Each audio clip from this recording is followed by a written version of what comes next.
morning, everyone, and thank you for joining me tonight here on Next on the Tee. I'm your host, Chris Mascaro, and I really hope your week has gotten off to a great start, and I certainly appreciate the fact that you're making us a part of your golfing life this week, if you will. We've got a wonderful show in store for you tonight. 3 really fantastic guests that I'm really excited to share with you. First up with me tonight is going to be one of my favorite individuals, and that's Dr. Bob Jones IV. Like Ben Wright last week, when Doc joins me, it's a very emotional and spiritual time for me. I've had the privilege of having Doc on the show 3 times previously, and each time that, when he's joining, I've walked away with a wonderful feeling of inner peace, and I attribute that to Doc's approach, his communication style, and really just his general overall message and presence. And tonight I'll talk with him more about the mental approach to the game and strategies that we can all use. Be more like Brooks Koepka, right? When we saw him last weekend, right? Last Sunday, how great was that? It just seems like with Brooks, nothing gets to him, right?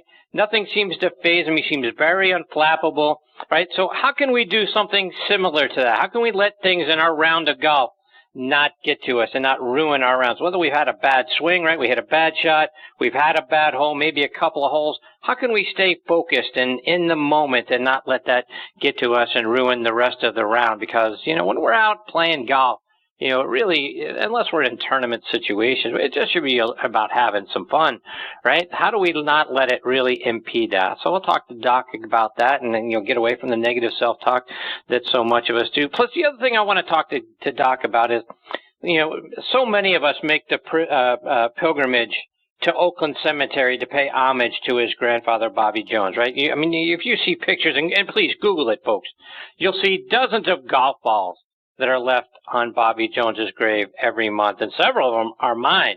So I want to talk to him about that and what that continues to mean to him, about how much we all still revere his grandfather and how much he continues to mean to us. We'll talk about that and a whole lot more when Doc joins me here in a few minutes. Following him, I'm going to get a return visit from PGA professional Joe Grohman. Joe was the 2013 Southern California PGA Teacher of the Year. He's got a wonderful foundation, too, folks, that's working with wounded veterans and getting them back out onto the golf course, so we'll certainly talk about that. Joe was also the head pro at the Navy Golf Course at Seal Beach, where Earl and Tiger Woods were once members. So we'll talk to him about what it was like to be around Tiger. And Tiger, when he got to meet him, was around 13 years old. So we'll talk about what it was like being around Tiger and partnering with him in some of the events. And also, and this is something that Joe talked about last time that's really heartbreaking, the racism that Tiger had to deal with when he was there, because they were the only African-American family that were members there, and he had to deal with quite a bit. So we'll refresh our memories about all of those things that Tiger dealt with back then, and then we'll move on to more positive things and talk about the great stuff that Joe's doing today. He'll join me about 25 minutes from now. Then we'll round out tonight's show with a return visit from 5-time winner out on tour, Richard Zokol. I'll talk to Richard about his reactions from the PGA Championship. Plus, Richard's written a white paper on the impact that distance and equipment technology are having on the game. And, do things need to change? I don't know. We'll hear what Richard thinks when he joins me about 45 minutes from now. So a lot more great stories and information coming your way tonight on this edition of Next on the Tee. And again, thank you so much for tuning in and taking the journey with me over the next hour or so. But before we get started, I want to remind you about our good friend Matthew Lawrence and his show, Backspin Golf, which airs Sunday mornings from 8 to 9 a.m. Eastern Time. It's my regular Sunday morning, 8:03 a.m. tee time. It's broadcast on WLXG ESPN Radio, AM 1300 up in Lexington, Kentucky. You can stream it by going online to WLXG.com or doing what I did, which is download the WLXG app. Matthew does such a wonderful job, and the guests that he has are also fantastic every single week. Great way to kick off your Sunday mornings. His equally fantastic twin brother, Mitchell, has another great golf show that marries golf and travel, and it is called Talking Golf Getaways, which you can find online at golfnewsnet.com or over on Audioboom, or really anywhere you consume podcasts. He and his co-host, Aaron Bunch, travel all over the world, and they let you know great places to play, stay, and even eat while you're there. Again, it's called Talking Golf Getaways, and you can stream it online by going to Golf Newsnet or over on Audioboom. And folks, as you know, we are sponsored by the French Lick Resort. Let's hear a word from our good friend Steve Rondinero about the great things they continue to have going on up there.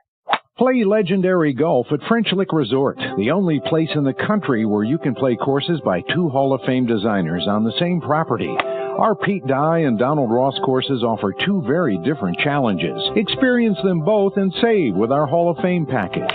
Our two historic hotels are unique as well. Cap it off with a fun visit to the French Lick Casino. Check us out online at FrenchLick.com. Bring a group and save even more. Play legendary golf this season at French Lick Resort.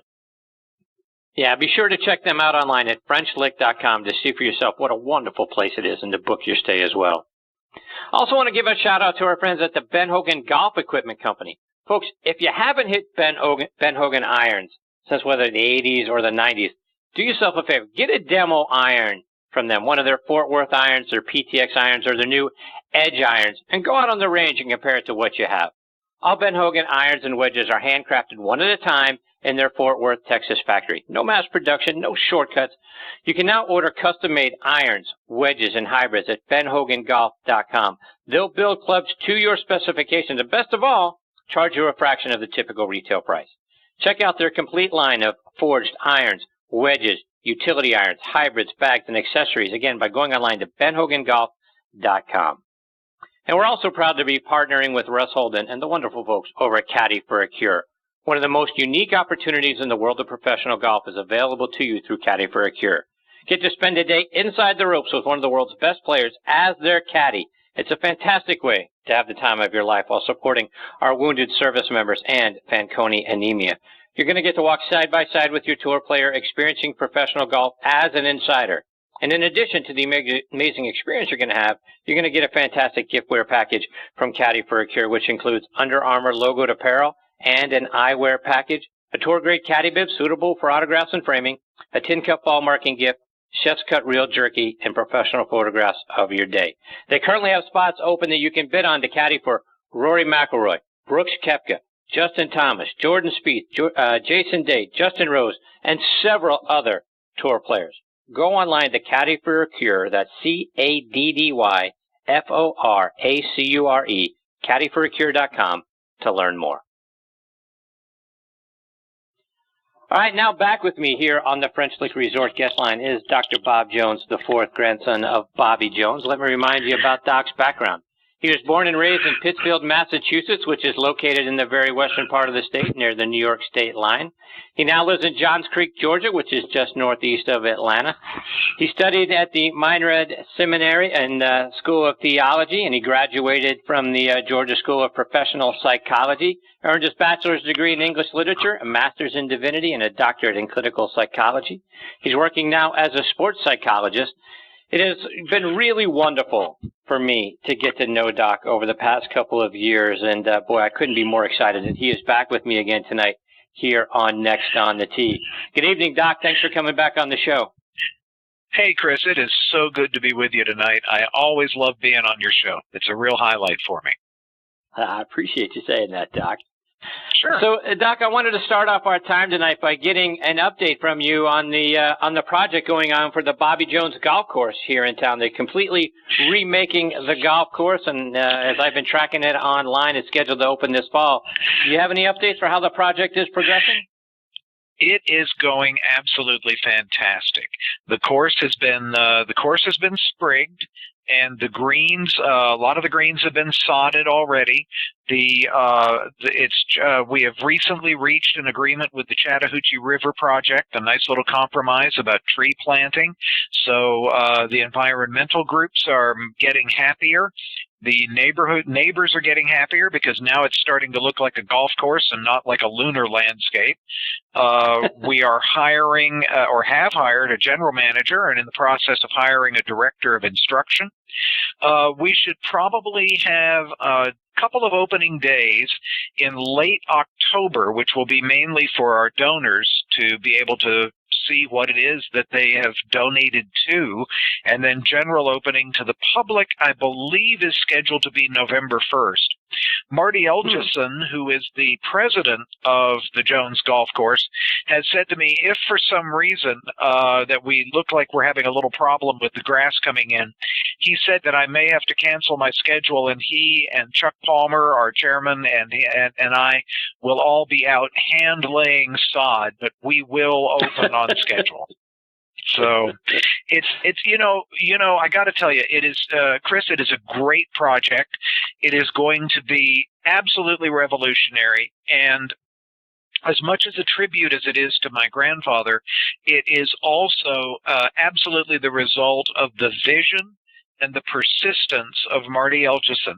When he first came up with this idea of renovating the Bobby Jones golf course, and he approached me with it, well, I've known Marty for years, and I said, well, of course, we'll be glad to help you in any way that we could.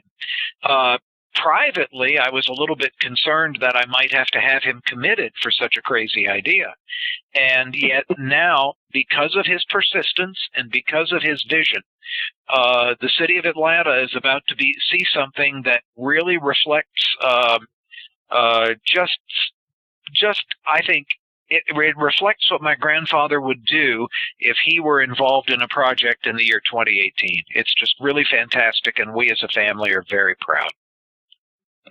So for folks that aren't familiar with the project, can you just give them a kind of a taste for what the golf course is like? You got a reversible 9, which is going to be very interesting to see. Well, what we had originally was an 18-hole golf course that said it was around 5,800 yards long. And if it was 5,800 yards long, that meant you had if you're a right-handed player, you had your right foot off the back of the back tee, and each pin would have been cut 2 feet from the back edge of the green. The holes ran like right next to each other, and it was extremely dangerous. I mean, you could get beamed very easily, and many people did. The late Bob Koepka came in and created this wonderful idea of creating a reversible 9-hole golf course. Now, we won't play it in reversible directions at the same time, but we will alternate them, obviously. There will be, as I said, it'll be 2 different 9s, so each green will actually be 2 greens. The beauty of it is we're installing also a practice range, and we're installing something called the long leaf system, which was originally created by U.S. Kids Golf. And basically what that means is you'll be able to go to our practice range, hit a few balls, and we will be able to tell you what distance the golf course should play for you to have the most enjoyable time that you can have. And we will be able to range that golf course for an 18-hole distance anywhere from about 5,000 or 5,200 yards all the way up to 7,400. It's going to become the home for the Georgia State University golf team. It will have an instructional center, and most interestingly, it'll have a very short 6-hole course that we've named in honor of Bob Koepka called the Cup Links. And in order to play the Cup Links, you must be 12 years old or younger. And for an adult to play the Cup Links, they have to be in the company of somebody who is 12 and under, or they can't play. So it's going to be really, really exciting. Eventually, we'll have a new clubhouse that will house the Georgia State Golf Association, the Georgia section of the PGA, and the Georgia Golf Hall of Fame. And we're looking at a few other organizations that may come in to make it truly the Georgia Golf House. And we're just really thrilled. Wow. I would have never guessed that you could stretch that golf course out to 7,400 yards. That's fantastic. Oh, yeah. Oh, yeah. So I mean, you can go online and see the diagram for it. It's really revolutionary. Yeah, it's going to be fantastic. I can't wait to see it. So I'm looking forward to November 1st and taking a stroll around the golf course. It's going to be a wonderful complex. Good for you guys. Yeah, we're Doc, really pleased. Doc, like thousands of others, here, particularly in the Atlanta area, I visit your grandfather's grave at Oakland Cemetery, once or twice a year. And some of those thousands of golf balls that get left on his grave in reverence to him are mine. So, what's that like for you and your family to be able to see? Because there's a nice visual for you, how much your grandfather continues to mean to golf fans and golf lovers everywhere, and the legacy that he left behind. It's so hard to put that into words. I mean, when you go to Oakland and you see things that people have left there, the golf balls are really amazing. I will also tell you there have been times when I've gone there and people have left other things. People have left like books that are special to them. I've had several people who've left letters. And whenever I can, if the cemetery is able to pick them up, say, before a rainstorm, if I can get them, I always try to respond to them. We've had some interesting things that are left, too. Sometimes people will come and they'll leave their handicap cards. Sometimes, for example, one time we've had a couple of people who are members of the PGA of America, which, by the way, my grandfather was an honorary member of the PGA of America, and they will leave their PGA cards. The most interesting PGA card that I ever saw, at least, was from young Joe Bonanno, who apparently was either the son or the grandson of the mafioso bearing the same name, which is probably one of the more interesting PGA cards I ever saw. But There's no way that you can see that and not be absolutely touched. I mean, you know, you stop and think about it this way, Chris. How many people are really remembered 100 years after they were born? Not very many. I mean, I don't know that I could name for you who the most valuable player was in the 1982 Super Bowl. I don't know that I could name for you even who competed. Well, I could tell you who competed in the 1968 World Series, but that's another story. But I mean, my point is, so much of what we think is important fades into obscurity over time. And yet, here we are now. This is 2018, which is 116 years after my grandfather was born, and he still touches people's lives. And I just don't know how you can encounter that and not just be humbled by it, especially when you bear the same name. And Doc, as we look ahead a little over a month from now, we're going to have the Tour Championship going on here in town in Eastlake, you know, being where it's played and where your grandfather grew up. Is that week that is something special to you guys still, because it gives us a second opportunity in the year? Now, you know, the Masters in April, we obviously remember your grandfather. Here we go, 6 months later, we have a second opportunity to remember your grandfather because of the course that this tournament is going to be played on. I know you're a member at the Atlanta Athletic Club, so at a different location. But is this another week, a second week in the golf year that is still special to you guys? Oh, no question.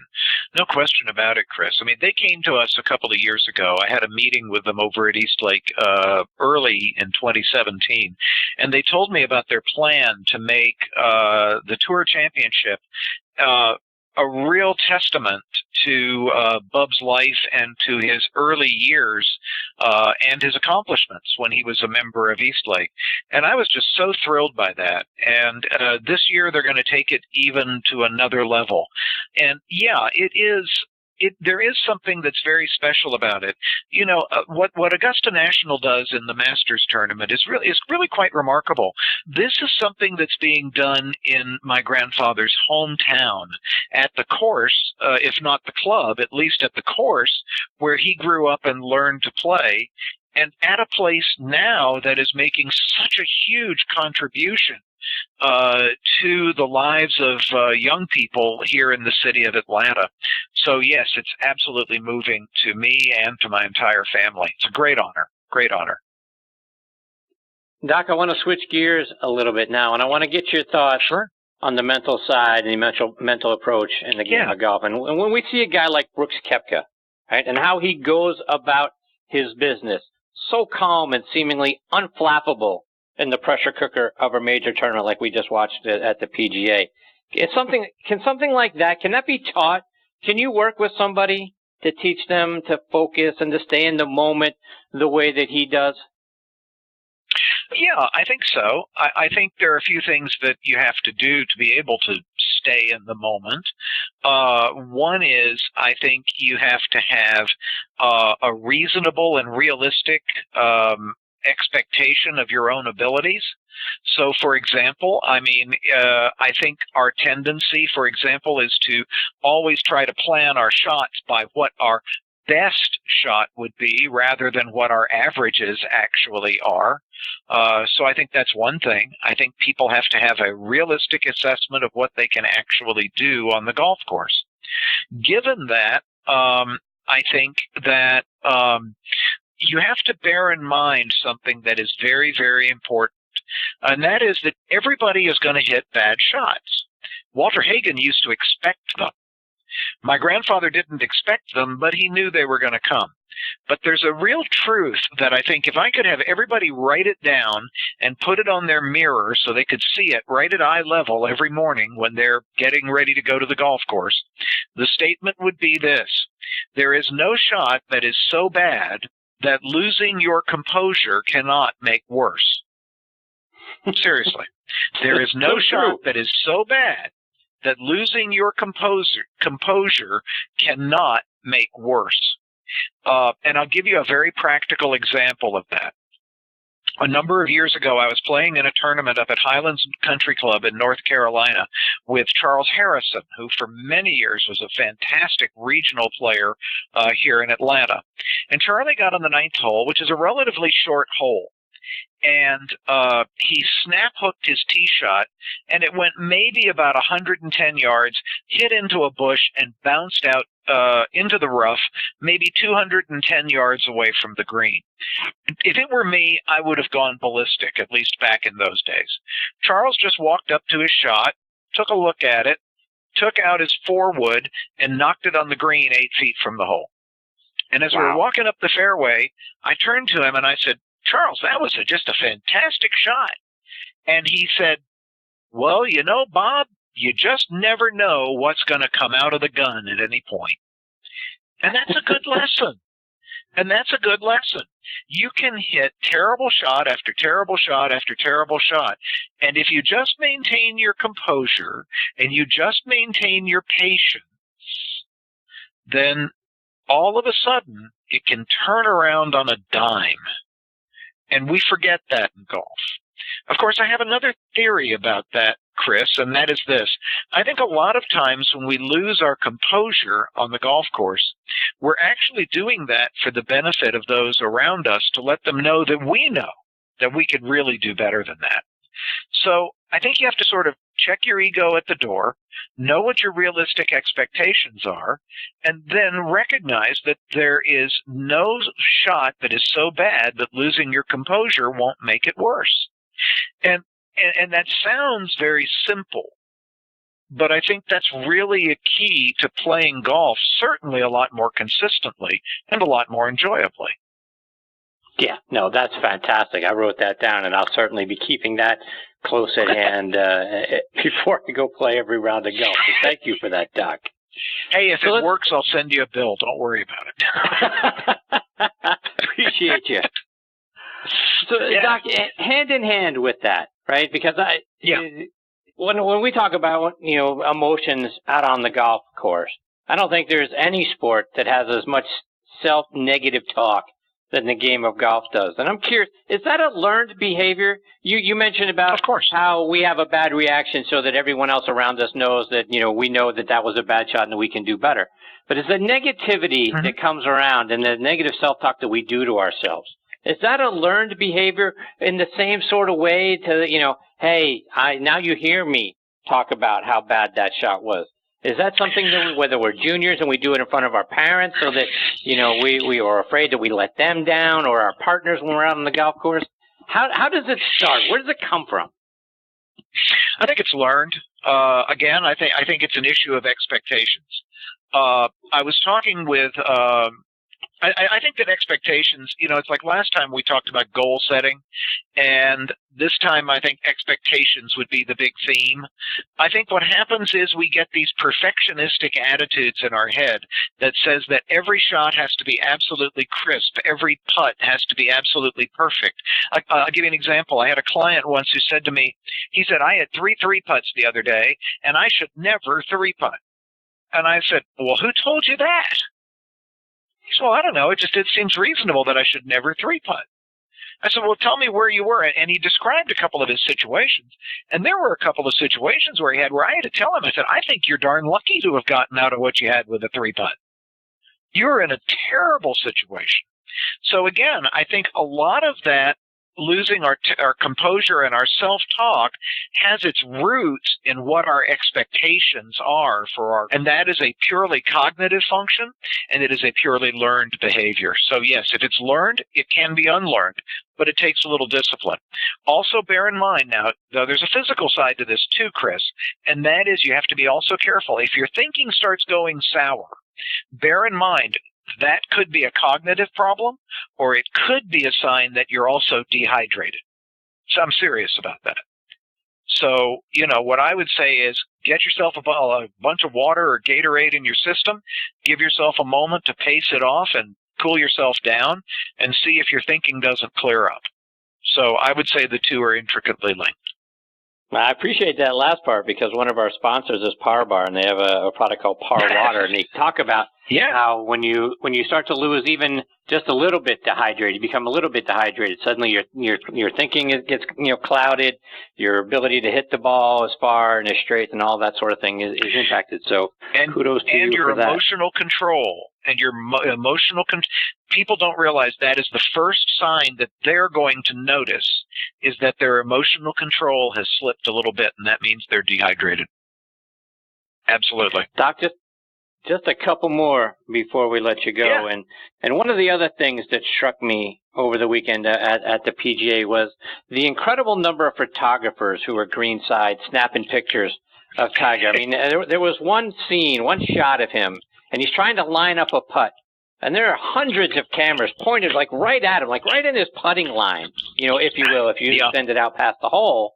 And how can you train people to ignore that, to not see it, and not let that kind of distract them and get in the way? And now the enormity of the moment becomes even larger than it already is. How do you block that stuff out? It takes practice. It takes a lot of practice. It takes being in situations like that.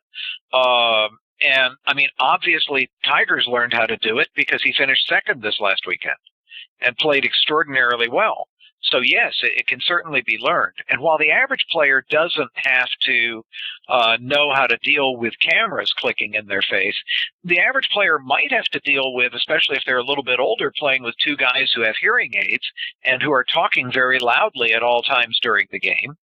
And so it's the same challenge. And yes, you can learn how to focus that, how to narrow your focus down. There are some relaxation techniques that I use a lot with people to help them with narrowing their focus. It's not a complicated process at all. Again, it takes discipline, though. And Doc, you're also involved with some great charities and some great foundations here around town. Yes. I wanted to give you an opportunity to talk about some of the great things that you're doing and some of the organizations you get to be involved with. Well, I'm very fortunate. I'm involved with the Robert T. Jones Jr. program over at Emory University, which sponsors an exchange between Emory and the University of St. Andrews in Scotland. It sponsors also the Jones program in ethics, which is a required attendance for every graduate student at Emory. And it's starting to do a biomedical engineering exchange between Emory School of Medicine and Georgia Tech. So we're really proud of that. I'm also been involved with what is called the Chiari and Syringomyelia Foundation, which is the disease that killed my grandfather. I've been on the board of trustees there for a number of years. And in the next couple of months, we'll probably be talking, you and I will probably talk a little bit about how we're going to make that relationship between the Jones family and the Chiari and Syringomyelia Foundation a heck of a lot closer. And we're really looking forward to that as well. Again, the Bobby Jones Golf Course Foundation is very dear to my heart as well, and so I stay busy. And I'm very, very happy with all of those projects that we're involved with as a family. So, yeah. That's all fantastic stuff, Doc, and I can't thank you enough for coming back on the show and sharing more of your stories and your insights with us. I hope you'll come back as we get close to the opening of the golf course, or maybe right after the opening of the golf course, because I sure would love to hear, your thoughts about how it went and where, we're going to go from there, because it sounds like such an outstanding project. Chris, I'd be honored too. It's always a pleasure to spend time with you and your audience, and I just appreciate your having me on. Well, I appreciate you, Doc. Thank you so much for your time. I look forward to catching up with you again real soon. In between now and then, all the best to you and your family, Doc. You too, Chris. Thank you so much. All right, take care. Right. That is Dr. Bob Jones IV, and boy, just a wonderful individual. Means a great deal to me. Again, this is the fourth time that he's been on the show, but I something about the interactions with Doc feel very spiritual to me, and then the advice that he gives. And boy, I tell you what, I wrote down what he put. There is no shot that is so bad that losing your composure can't make worse. You expect to see that out there from me on social media and taped up, not only on the mirror in my bathroom to look at that every time, but I'm going to put that in my phone. So every time I go tee off on the first hole, I'm going to look at that to keep me in line. My son too, for when he goes out to play junior golf as well. But Doc is a fantastic individual, folks. I can't thank him enough for his time, and I'm already looking forward to the project, going out and seeing the new Bobby Jones golf course, and then obviously talking more about that with Doc the next time I get to have him on the show. All right, before I get to my next guest, Joe Grohman, I want to give a shout out to a couple of more of our sponsors. And first, folks, I can't tell you how excited I am about the new weapon that I have in my golf bag. Over the last several months, I've been playing the new M4 driver from TaylorMade Golf. And if you haven't tried the new twist face technology, you're missing out. I don't know about you, but I don't hit it in the center of the face every single time, right? After studying hundreds of thousands of swings from pros and amateurs like us, TaylorMade designed their new drivers to help protect us from our mishits and give us straighter distance. So whether your miss is on the low heel or the high toe, Twist Face helps bring the ball back to center, keeping the distance that we want and finding the fairway more often. I'm hitting more fairways than I ever have, and the new drivers are the choice of some pretty good golfers you might recognize. Guys like Rory McIlroy, Dustin Johnson, Jason Day, John Rahm, Justin Rhodes, and Tiger Woods, oh, by the way, just to name a few that are out there dominating in the top 10 on tour. If you haven't tried the Twist Face, please go hit it and get fit. It's in the new M3 and M4 drivers and only from TaylorMade. I also want to give a shout out to our new friends at Super Speed Golf. You're going to hear us talk about that over the next several months. Now, over half of the tour players are using Super Speed Golf, and they're getting the fastest and most effective way to increase their swing speed. 3 8-minute training sessions per week. That's all. 3 8-minute training sessions, and you're going to get 5% increase in your swing speed. They've got sets for all golfers of all different ages. They've got a year's worth of included video right there on their website as well. Super Speed offers a complete solution to help you start booming it off the tee. Visit them online at superspeedgolf.com to pick up your set of Super Speed sticks today. And folks, this segment of the show is sponsored by our friends at the PGA Tour Superstore. This segment of the show is brought to you by the PGA Tour Superstore. See why golfers everywhere are proud to call PGA Tour Superstore their golf pro shop. Visit them online at PGATourSuperstore.com. Now back to Chris and more of the show. And now back with me here on the French Lick Resort guest line is PGA professional Joe Grohman. Let me remind you about Joe's background. Played his college golf first at Cypress College, where he was the team MVP. He later transferred to Cal State Fullerton and played there briefly before turning pro.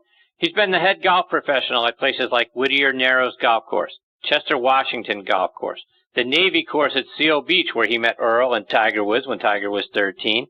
He's now at the El Dorado Golf Course in Long Beach, California. He was named the 2013 Southern California PGA Professional of the Year. And I'm a little embarrassed to say this, but it's been almost 2 years to the day since the last time that Joe joined me here on the show. So shame on me, but I'm excited to have him back with me tonight here on Next on the Tee. Hey, Joe, thanks for coming back on the show. Chris, thank you. Thanks for having me, man. Great to be back. I know. Shame on me. It's been 2 years. I can hardly stand it. Talk about what's been going on with you, my friend. Well, before we get into that, let me go back in time just for a second. Listening to Bob was phenomenal. What a well-spoken guy. And he was talking about Tiger playing through distraction. You mind if I share a Tiger story real quick? Please go right ahead. So it's the first time I'm playing with him and Earl. And every single time that Tiger went to hit a shot, Earl would start talking to us in the group like I'm talking to you. He'd start jiggling his change. And I thought to myself, man, that's so rude because Tiger's hitting his shot. So finally, like on the 5th hole, Tiger's over a putt. Earl starts talking to me. And I go, ugh. He looks up and I go, shh. And I nod over at Tiger that Tiger's putting. And Earl just keeps going. He goes, Joe, don't you know why I'm doing this? And I'm like, no, I have no idea why I'm doing this. And I'm looking for the other guys for a little help. Meanwhile, Tiger's still going through his deal and makes his putt. Earl says, Joe, I'm getting him prepared to play through distraction when he gets on the tour. And mind you, Tiger's only 13 years old at the time. I'm thinking, oh, my God, that's the greatest answer that I could have ever heard from a parent. I thought that was how much belief does he have in his kid. So we're walking off the green, and I turn to Tiger and I say, does he really do that every single shot? Tiger goes, I don't know. I haven't heard anything in 2 years. So you're talking to Bob about those cameras bothering him. Yeah, Tiger's well trained in playing through distraction, I assure you. So that's right now, and that's one of the things I wanted to talk and get your perspective too on, Joe. I mean, it was just very striking to me to think, here he is. It was one of the last few holes. I don't remember if it was on 16 or 17, whenever it was. But it was a big moment for him, and he had to make the putt. And then just like staring straight, the view that they had at the camera was from behind Tiger. And you could see this sea of cameras right in front of him. I'm thinking, I remember that. This is already a major, right? This is already, stacked full of pressure. Now you got, hundreds, God knows how many cameras right in your putting line. How you don't get distracted by that and let that make the gravity of the moment make it even worse for you. It's unbelievable how strong his mind is. Yeah, it truly is. Plus, they were allowing cell phones. You saw cell phones all over the place. That was kind of surprising. Yeah. But, it was unbelievable, how he played and how he did. You want to say he's back. I mean, second place, solo second at the PGA. He's making he's missed one cut on it since he's been back. So, I don't think a win's too far away. It just can't be, It just can't be. No, absolutely. I mean, there's no question he's back. I mean, he was, again, he had the lead in the, back nine at the Open and faltered a little down the stretch and was, made this great comeback, on Sunday, here at the PGA, finishing, to your point, solo second. No question he's back. It's just a matter of time, you would think, before it gets a win. Whether that's in a major or not, we'll see. But, I mean, there's no question the guy's back at the top of, at least at the top of this PGA Tour, right? I mean, he may not be the guy that he was in the early part of the 2000s, but he's as good as a 42-year-old, guy about to be 43 in December. Boy, I don't know that it gets better than that. Right, I agree. I mean, and if it wasn't for a record-setting performance, I think that was the PGA scoring record. Right. That was set in winning that. So, that was what Tiger was up against. So, yeah, it's great to see it. It's great to even have this conversation. Yeah. A year ago, we didn't even know what was going to happen. But exactly right. Right. Yeah, so that's exciting times. Right now, I'm actually in Las Vegas for the PGA show, the fashion and demo show. I did a disabled veteran clinic for the PGA for the National PGA this morning at Topgolf over here in Las Vegas. So that went quite well. So now, we're looking outside the window from the Golden Nugget right now, talking to you. But it was awesome. We had a great time. Anthony Netto with Stand Up and Play was there.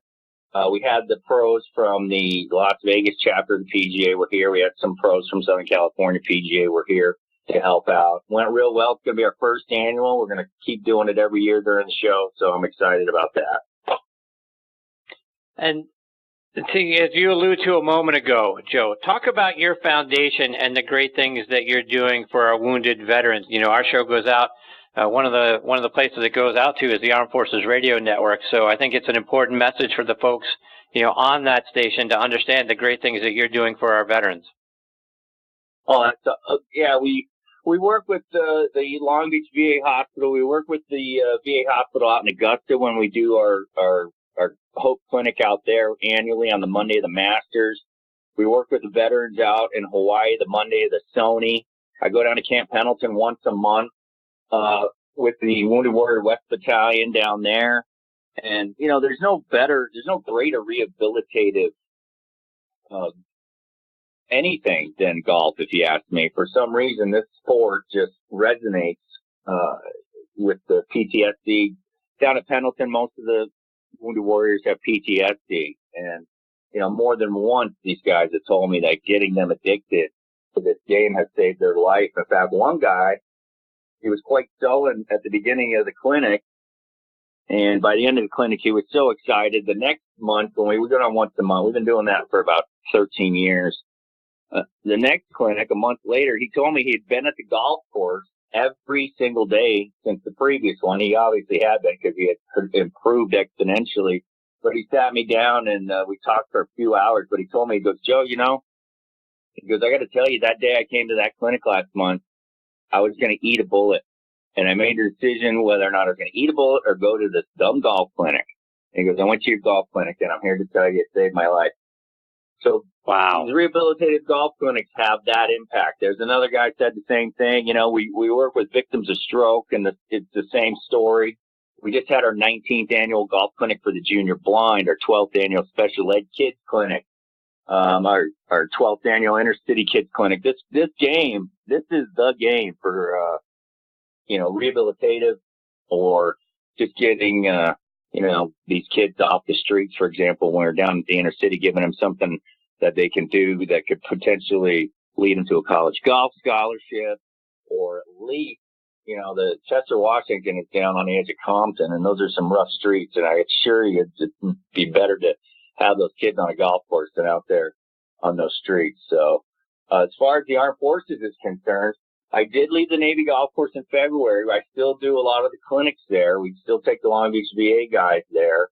We still go to the Long Beach VA for the clinics we do for the guys that are too seriously disabled to even leave the hospital. They have this putting facility that the Howard Payne putting facility that we use for those clinics. But, just a lot of what we do, too, is the 3 C's, we throw in golf, we throw in care, concern, and compassion, and these guys just light up.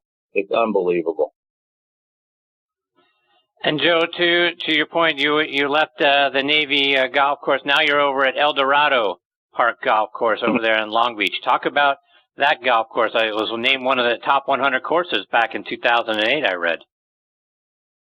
Yeah, El Dorado's where they have the final 2 rounds of the Long Beach Open. And, some winners of that event have gone on to fame and fortune on the PGA Tour.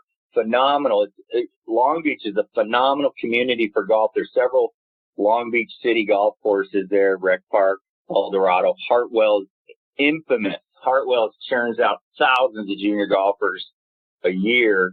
All those Long Beach has got its own little mecca of golf. Everyone's there to play golf, to practice golf, to talk golf. It's very exciting for me to be there, and I'm really looking forward to, moving all my events over there now. So everyone's all into it. It's exciting. Luckily, it's not far from Navy, so I know a lot of people that hang out there as well. The golf communities are kind of small in your area, or the golf world. I shouldn't say communities, but El Dorado is phenomenal. It's an exciting time for me and the foundation and the team. We're all excited. So, Joe, I wanted to get a couple of your thoughts with respect to where the game of golf is at now. And we talked a little bit earlier about the PGA, and you look at guys like Brooks Koepka and Adam Scott and Tiger and Justin Thomas and John Rahm. All these guys are bombers, right? They're hitting the ball well over 300 yards. They're carrying the ball 320, 330. And I remember a quote, and I don't remember if it was Arnold Palmer who said it or it was his father Deacon who said it to him, but it was, hit it hard, go find it, and hit it hard again.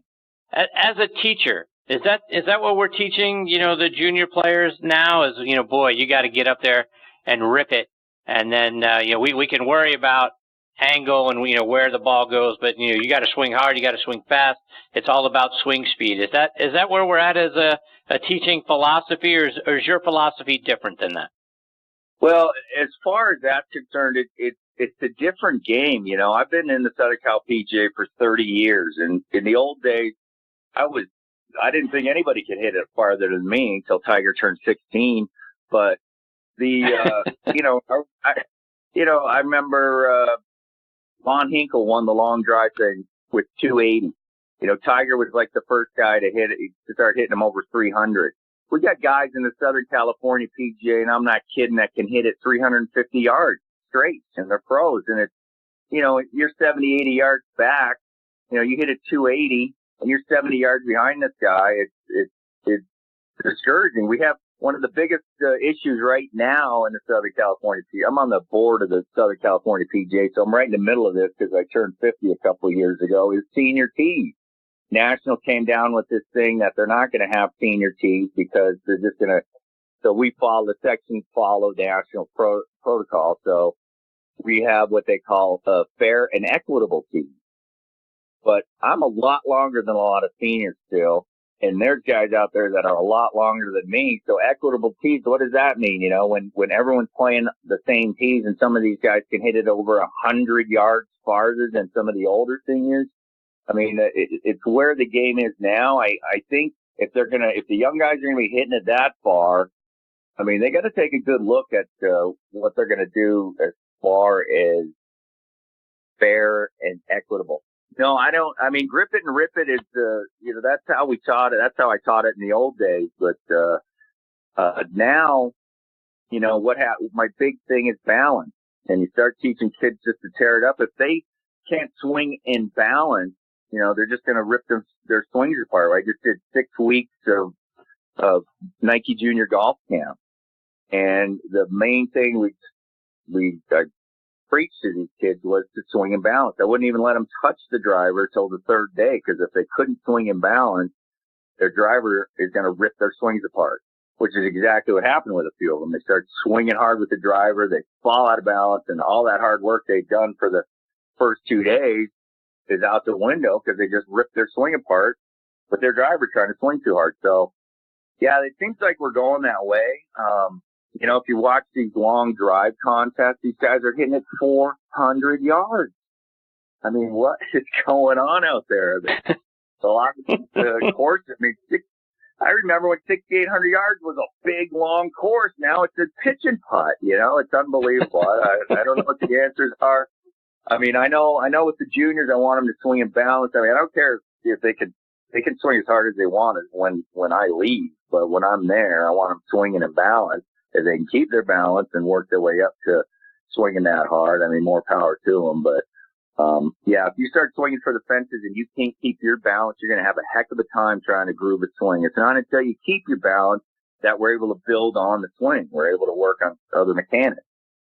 You know, so if they're swinging out of balance, yeah, you can't do anything with them until they learn to not do that.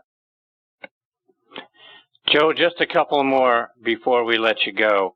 And we talked about this last time, but for folks that weren't with us last time, and like I say, it's been a while, one of the things that you talked about going back to Tiger was the racism that he had to deal with at the Naval Golf Course. And the things he had to overcome with respect to that, and the things he got blamed for that he didn't do, and the championships that he won that they didn't acknowledge. Do you mind sharing a couple of those stories?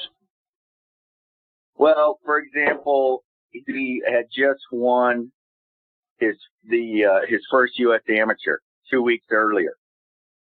I get a phone call from this lady. She said there's a couple guys on the range hitting balls into the houses. So every once in a while, you know, the Navy ships would come in. We were affiliated with Naval Station Long Beach before it shut down. And, you know, we were home port 42 ships, so the active duty guys would come over.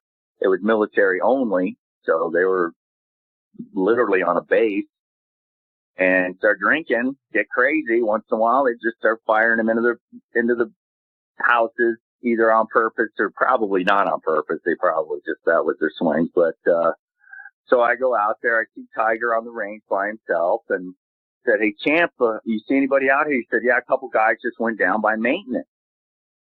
So, you know, when you go by maintenance, you can either hop the fence and escape the course or sneak onto the course going around maintenance. So I drove out on the course. So I'm driving around. I'm hanging out. I'm not in the shop. So I'm taking my time getting back. I come back along the range and there's Tiger's balls sitting there. Tiger never would leave balls on the range. He would hit them all. And I go run into the shop. My first thought at the time, Earl's heart was getting a little bad. I was thinking, you know, something happened to Earl. There's no way Tiger's leaving those balls there. I go in and Scott Bonnet, the other pros in there. I said, "What happened? Where's Tiger?" He's literally crying, and he said, "Bill kicked him out of here." And I'm like, "What?" So I go down and I talk to this guy who's no longer with us, and I said, "Bill," I go, "what did you do?"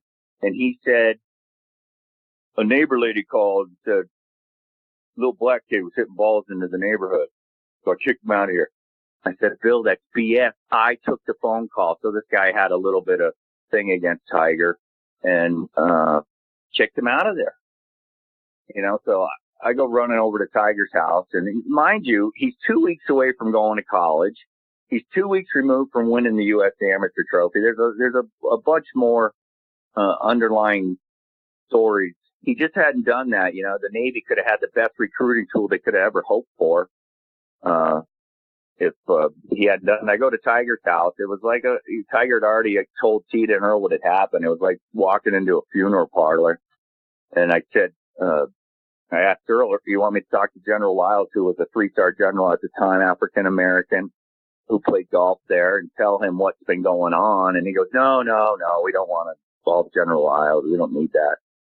So I asked Tita. He goes, "No, forget Navy." So I asked Tiger, "You want me to tell General Lyles what's going on?" He goes, No, forget it, Joe. I mean, I wanted to blow the lid off of all this. It was just this dirty little secret, It was just, and mind you, it wasn't the patrons. It was just a handful of people in management that just did everything in their power to stand in this kid's way.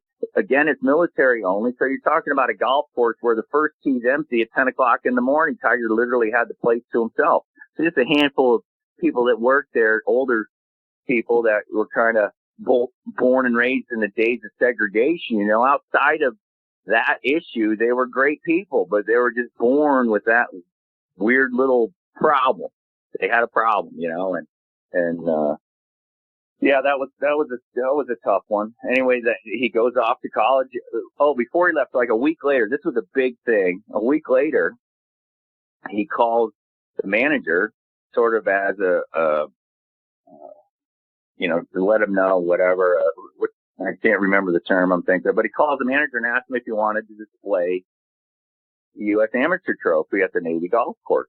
Now, Pete and Earl were just done. They didn't care, but Tiger was a peace offering. That sounds, I felt it was a great gesture on Tiger's part. He rose above the whole nonsense, the whole thing. Here's the U.S. Amateur Trophy, amateur champion getting kicked out of the Navy golf course because some guy doesn't like him.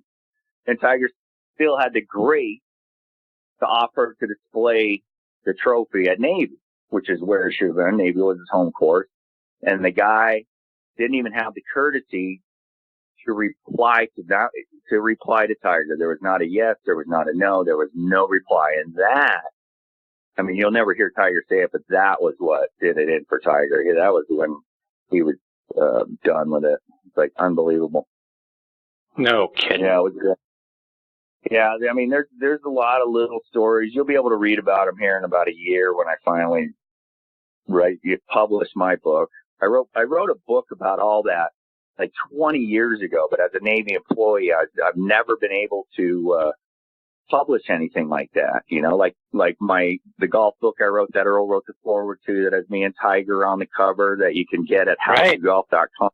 I've never been able to market that in all these years because I've been a Navy employee, and you can't be the Navy head pro and make money off of saying that doesn't go to the Navy. So now I've been at El Dorado for about 6 weeks. That's all changed. So it's game on now. So you guys, you'll get the nitty gritty. When people see what Tiger was able, and that's just one story. There's a bunch of all the nonsense like that Tiger was able to. When you hear it, you're going to see just how gracious Tiger really is to not get, to go to that level. He stayed above it. And it's going to be impressive what a young man like that, this stuff could have made him so sour and angry and bitter, and he just stayed above it. Of course, you learn that from Earl and Tita, but you'll be impressed on what he was able to not let get to him in that regard. Because, I was at Chester, Washington, which is right on the edge of Compton and South Central, and a lot of those kids that get exposed to all that, it ruins them. It just jades them, and then that just sends them down the wrong path, But Tiger's able to stay above all that hate, and he hasn't done too bad for himself, if you ask me. Agreed. Joe, before we let you go, let our listeners know, how can they stay up to date with all the great things you're doing, whether it's online or it's over social media? Facebook, Joe Grohman. Facebook, Joe Grohman Golf Foundation. Well, my foundation website is Joe Grohman Golf Foundation.org. It's a mouthful, but that has all the stuff we do, and I post all of our events and all that on that. And howtogolf.com is where they can get that book that Earl wrote the forward to it. It's mostly pictures with big print. It was the first interactive golf instruction book where you can literally lay it on the ground, see the picture, and see the giant 1 and 2 sentence descriptions, and literally read the book as you manipulate through the pictures of what you're trying to do. So I thought that was pretty cool. We wrote that one at Tiger and Earl's house, by the way. And it's in Spanish and Korean too. So, but that's at howtogolf.com, www.howtogolf.com, and www.joegrohmangolffoundation.org. On Facebook, Joe Grohman and Joe Grohman Golf Foundation.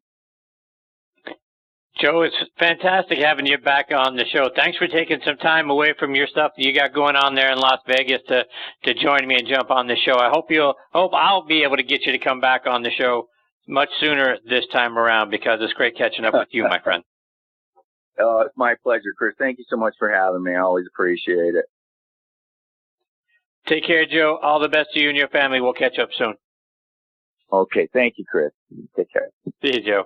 That's Joe Grohman, and his last name is spelled Grohman. So great stuff from Joe, and got to have him back on much sooner than 2 years, till almost a day. But great stories and terrible stories with respect to Tiger. I mean, that's some of the things that he shared last time, and the racism and the things that Tiger had to go through as a teenager. And, kudos to him for rising above it, and the great things that obviously he's gone on to and all of those sorts of things. But to hear more and more of the stories for what he was dealing with, it's heartbreaking. And hopefully we get Joe back on the show soon as he puts that book together and detail more of the other things that the Tiger went through. All right, before we get to my next guest, Richard Zokol, I want to give a shout-out to a couple of our sponsors. First, our friends at Par Bar. Par Bar Golf is focused on better nutrition for better golf. Par Bar is the first of its kind, the first energy bar of its kind developed specifically for golfers based on nutritional science that provides sustained, even energy that we golfers need. Now the company has introduced a unique hydration product, Par Water, that instantly converts water into an electrolyte drink. Only has 1 gram of sugar, and it's all natural. Par Water is a cap that is filled, that can fit right on top of most water bottles. It's got electrolyte powder, right? So you put the cap on the bottle, you press down on the cap, and the powder goes in and dissolves almost immediately and converts the water to an electrolyte drink that replaces the salt that we lose when we're out there sweating. Studies by the American Institute of Biotechnology have shown that a 12% loss in distance and a 90% loss in accuracy happens when we're even mildly dehydrated. So drink Par Water before, during, and after you're around. It's all natural, tastes great, comes in lemon and mango flavors. You can buy Par Bars and Par Water online at parbargolf.com and at many pro shops around the country. Please also check out our friends at the Bobby Jones Apparel Company by going online to bobbyjones.com. Their semi-annual sale is going on right now, and now is a perfect opportunity to change things up layer upon layer. They make style easy. Find carefully coordinated outfits in a variety of colors and options by going online to bobbyjones.com. All right, now back with me here on the French Lick Resort guest line is former PGA Tour pro Richard Zokol. And let me remind you about Richard's background. He's from Kitimat, British Columbia, which is on the west coast in the central part of the province.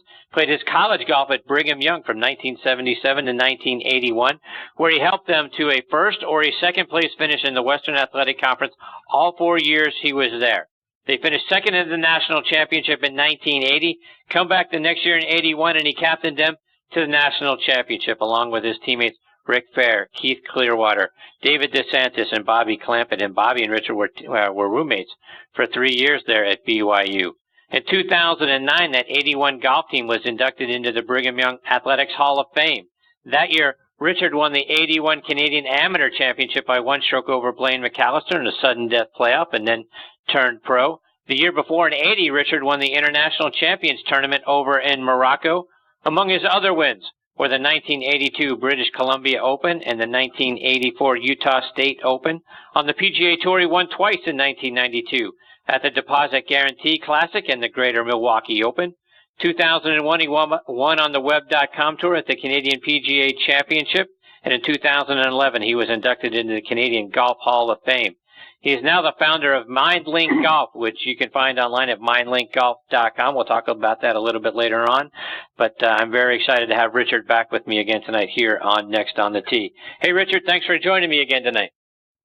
Well, thank you for having me, Chris. Much appreciated.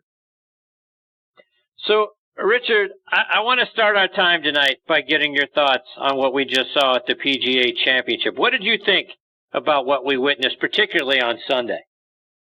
Wow, it was a remarkable event. First of all, we all know that the whole golf world got excited to see and what they were expecting out of Tiger. You know, when he came, we watched him in the final round of the Open Championship. He got a taste of the lead on the back nine on Sunday. That was electrifying. And then as he's making his ascent back, he's, starting to he's trying and attempting and being successful in eliminating his mistakes and making great progress. So when he was in the hunt, particularly on the back nine, and then we watched Brooks Koepka, really take a page out of Tiger Woods in his prime. It was an outstanding performance by Tiger. It was an outstanding performance by Brooks Koepka. I think that, we got to give our dues to Brooks Koepka. He is literally a product of Tiger Woods. He's, from a physical point of view and a mental point of view, Chris, he's conditioned physically his body to be something that appears like Superman. But what really is the difference in Brooks Koepka is his mental conditioning. We witnessed on Sunday something that is just so stoic, and it's the same type of conditioning he got his body into, that he has had a very specific protocol. One that I want to talk about, MindLink as well, that's conditioned him into be such a mentally strong competitor as well. And Richard, to that point, and this is something we've talked a lot about tonight on the show, is his mental approach. He just seems unflappable, like nothing bothers him, nothing phases him that's going on out there, and he's certainly not overcome by the moment. So, what do you think? How do you do that? How do you become so mentally strong that nothing like that gets to you? Well, Chris, the first thing you have to do is understand that you have to have a very specific protocol. It's kind of like you can't just go to the gym and automatically morph into a physical fitness. You have to have a physical protocol. Well, it's the exact same thing with your mind. And obviously, no one has a perfectly conditioned mind for golf. And Brooks has, whatever he's done, I'm not privy to what he has done, but there's no doubt that he has followed some form of protocol that now he's conditioned to love that moment. He looks like he's having fun. He talks about he is having fun. He talks about how his focus is even better in majors than it is PGA Tour events. And, he looks calm out there. And he's not, he doesn't have this intensity where he's wasting any emotional fuel. And he's a big, strong guy. So he's a complete package. But the mental aspect of the game is the next frontier of improvement. And we're watching a fellow in Brooks Koepka who had control of his, and has the best ability both physically and mentally. And to what you mentioned a moment ago, and I heard Brooks Koepka, talk about this, about how his focus at the majors is just way beyond what it is in a regular tour event. I mean, he's got 4 wins, 3 of which are majors, which is a heck of a ratio, right? Typically, we're used to seeing it way on the other side, right? You've got, 5, 10, 20 wins, 1 or 2 majors. He's got 3 majors and 4 wins. So when you look at that, right, how is it something that you think that he'll be able to translate into, winning the odd tour event here or there, get himself 2 or 3 wins in a PGA Tour season, sprinkle in another major or 2, or do you think he's just designed that it's a letdown? It's it's just a this or that Open, no big deal. Come talk to me come Masters, U.S. Open Championship, PGA time, and then you'll see me. Oh, I think he's going to win a bunch of PGA Tour events. I think he's just starting his ascent, and I think he's going to have a bunch of championships. And part of the indicators that I see in him that make him so good from a mental point of view, like he was asked the question, you probably heard it as well, Chris, that in the post round he said, he knew that the people were pulling for Tiger in the final round, and someone asked him, says, do you care what people think about you? And his answer was beautiful. He says, I don't care what other people think about me. So that is another example of detaching emotionally from the result. The problem with most golfers, and I think everyone, all your listeners can relate to it, is that when you think that other people care about your game, and now it becomes a problem. If you don't hit a good shot, they may think less of you. That's part of the problem. And if you want to overcome that, you have to create a system that trains you to emotionally detach from results. And then you become a cold-blooded assassin. And that's exactly what Brooks Koepka did in the toughest situation. He's, the final 9 on a major championship, and he's staring down Tiger Woods when the whole world was rooting for Tiger Woods. So, more power to Brooks Koepka. Richard, I want to switch gears a little bit. And you shared a white paper that you wrote with me about the advances in technology that the game is going through. And at the forefront of that is the length the guys are hitting the golf ball now, right? Tiger Woods even mentioned it after his round on Sunday that, with guys like Brooks and DJ and Rory, flying the ball 340 yards, it's hard to compete unless you can do the same. So talk about what your white paper is about and what your thoughts are with respect to technology and where the game is right now. Well, yeah, and the USGA and the R&A are I guess they're coming to an end of collecting a lot of information from people around the world who have are concerns about the game and the part of the game where technology is perhaps gone a little too far. And the question is do they roll the equipment, the ball back? And keep in mind, it's not just the golf ball, Chris. It's the golf ball is one aspect of it, but when you have these large drivers that have such a large moment of inertia, that's the sweet spot, and the trampoline effect, it's causing the ball in the hands of the better players for the ball to not spin and go tremendous distances. So now, as all those players that you talked about, even Tiger, he's in that group as well, that consistently hit the ball above 300 yards. And the ball goes a lot straighter than it used to as well. So, they're turning a lot of golf courses into very short golf courses. I think we all know that Dustin Johnson went through the whole year on the PGA Tour with hitting only 1 6-iron into a par 4. And every other par 4 that he played was less than that. So there are some concerns because it is drastically changing the game. And we got to find a way to make sure that the technology helps the average golfer rather than the advanced golfer, and perhaps put some governors at the professional level. And Richard, you talk about how there should be a balance between distance and accuracy, and the spirit of the game being compromised when accuracy is less important than distance. And we heard Brooks Koepka talk about this as well, because he said, it doesn't matter to him if he drives the ball in the fairway or not, because he's going to hit a 350 in the air, and he's going to have a 9-iron or a pitching wedge into the green no matter where he's at. And he can spin a 9-iron or a pitching wedge out of the rough just like he can out of, in the middle of the fairway. So now, all of a sudden, you've got a completely different game and a completely different mindset. Talk about the impact that has. Yeah, that's absolutely right. And that right there, it says it in a nutshell. I think Brandel Chambly on the Golf Channel talks about it to great length as well. And you know, I was just back at the Canadian Open a couple of weeks ago, and I'm talking to, you know, some PGA Tour officials and some Golf Canada people and talking about the fact that how the PGA Tour officials agronomy side has for about a decade now or so has decided to cut down the length of the rough.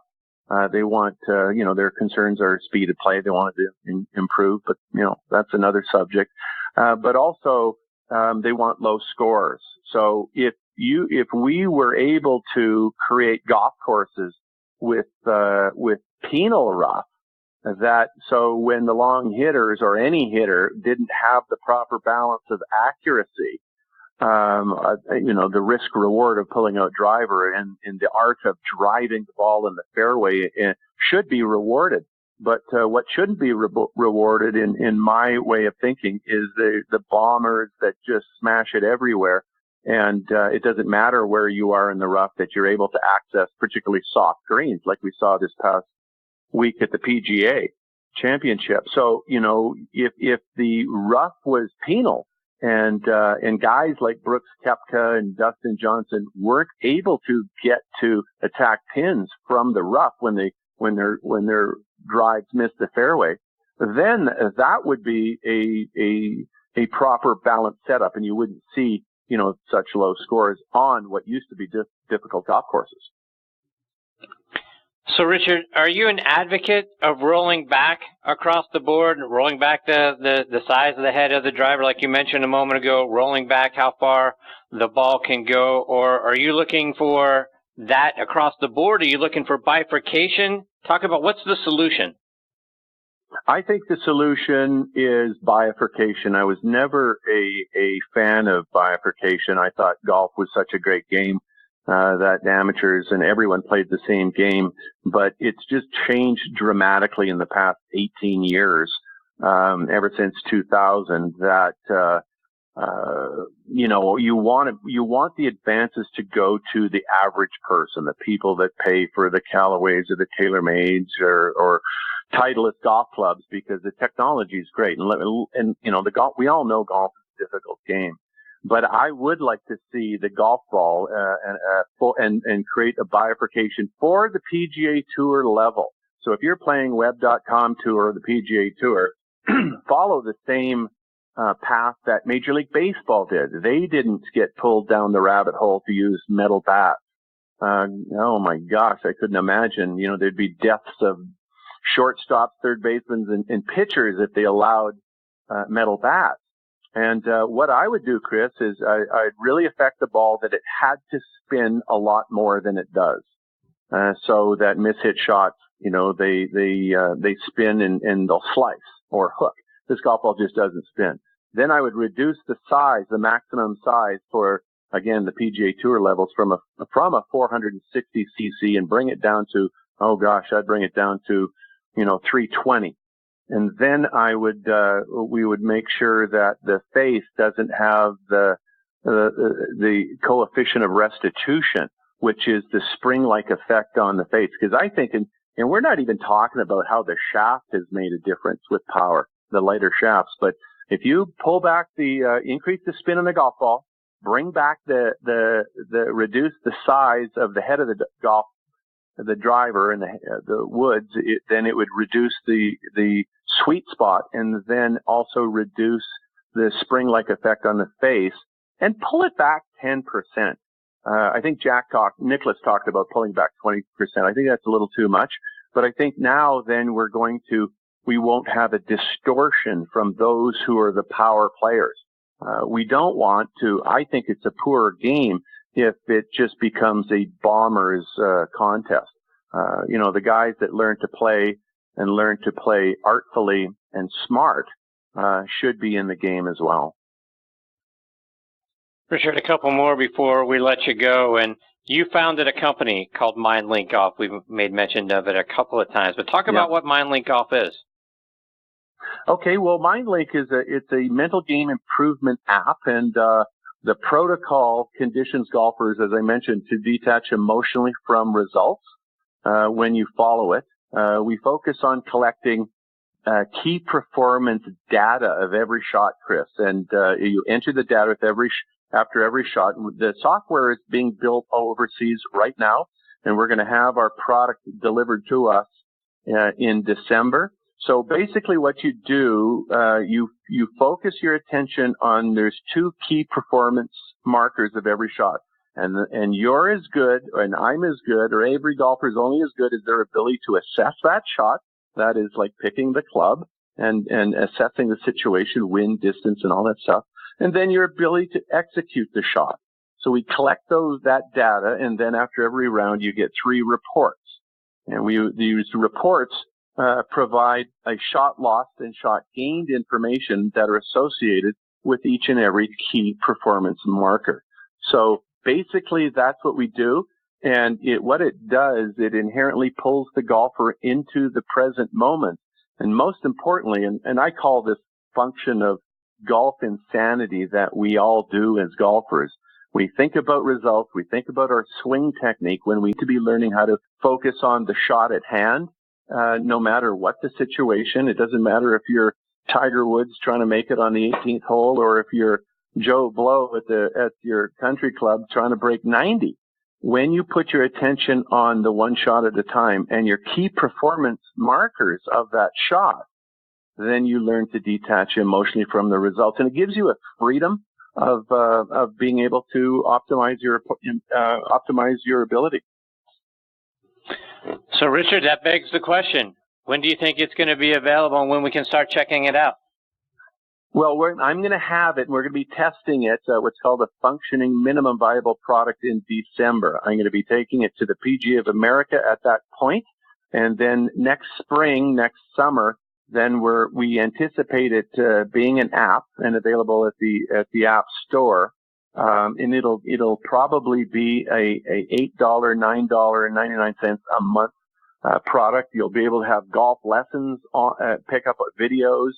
And you can use, we have our podcast, and right now I have about 30 podcasts. If you go to mindlinkgolf.com, and in the page where it says Rub of the Mind, there is a number of podcasts. I put one up this morning about Brooks Koepka last week, and I'm going to be putting out another one on Thursday about this week at the Wyndham Championship, and the pressure on all those guys trying to make the 125. That's always a fascinating discussion. And so this it'll also, what the app will also do is it'll automatically keep your handicap, Chris. So there won't be any way, because you're entering your score after every hole, and we're going to be able to capture all the ratings and the tees that every person plays when they use the MindLink app. They'll be able to get their handicap done automatically, all in one app. Sounds fantastic, Richard. Let our listeners know, you mentioned the website, but how can they stay up to date with what's going on? How can they stay up to date with what you're doing, whether that's online or it's over social media? Well, my Twitter name is @RichardZokol, and you can follow me on Twitter. I put out these Rub of the Mind podcasts whenever useful situations happen on the PGA Tour. And I'd like to talk about why people are able to succeed in moments where other people, succumb to the pressure. And I think we all can learn from that, and that's what MindLink is all about. Well, Richard, I can't thank you enough for taking time out of your night to come back and be a part of the show. I'd like to continue to have you come back, because I think a lot of the things that you share are very insightful. And I think it can help a lot of us play better golf, particularly when we talk about our mental approach. I think the things that you bring up are spot on. Hopefully you'll come back and join me again soon. Well, thank you, Chris. It's much appreciated. Thank you for thinking of me. And anytime you want to invite me on your show, I'd be happy to do so. I appreciate that, Richard, very much. Take care, my friend. All the best to you and your family. Look forward to having you back soon. Thank you. Bye-bye. See you, Richard. That's Richard Zokol. Again, mindlinkgolf.com, and the app sounds fantastic. and capturing all that information, capturing, our ability to, capitalize and be a part of the moment, stay focused, and do all the things on the mental approach that he talked about is the thing that I find so rich. And hopefully we get to continue to have those conversations, share how the product's coming, and then be a part of it when it gets launched next year. All right, folks, it is time for me to put a bow on this episode of Next on the Tee. My sincere thanks again to Dr. Bob Jones IV, Joe Grohman, and Richard Zokol for joining me tonight. Please give me your thoughts. Check out our page on Facebook, Next on the Tee with Chris Mascaro. Go in there, make a comment, let us know how you think we're doing. If you've got a question for one of our future guests, which you can find our schedule out on our website, nextonthetee.net, or one of our previous guests, we'll be glad to get those questions answered for you. Please just let us know. Please also check out our sister show on the football side, Thursday Night Tailgate, with me and my co-host Bob Lazari and our announcer Joe Lajanusa. That show airs live every Thursday night from 8 to 10 p.m. Eastern Time. You can stream us live on Blog Talk Radio, but that show, like this one, also available as a free podcast over on Podbean and iHeartRadio as well. On Thursday Night Tailgate, we're joined every week by 5 NFL legends who come on and share their stories and their insights for what's going on around the league now. Plus, we also highlight 2 players in our Spotlight on the Positive segment. We let you know about the great things guys are doing. Goodness knows we hear all about the negative stuff. Every week we feature 2 players that are doing great things out in their communities and around the world as well. You can find that show at our website there is ThursdayNightTailgate.com. And again, this show online at nextonthetee.net. And from there, you can download or stream any of our archive episodes. We're going to link you back to our page on Podbean that has all of our archive episodes there as well. Folks, thank you so much again for choosing to listen to the show today. We know you got thousands of shows and podcasts that you have the opportunity to stream and listen to. We really appreciate the fact that you are making Next on the Tee one of them. Until next week, hit 'em straight, my friends.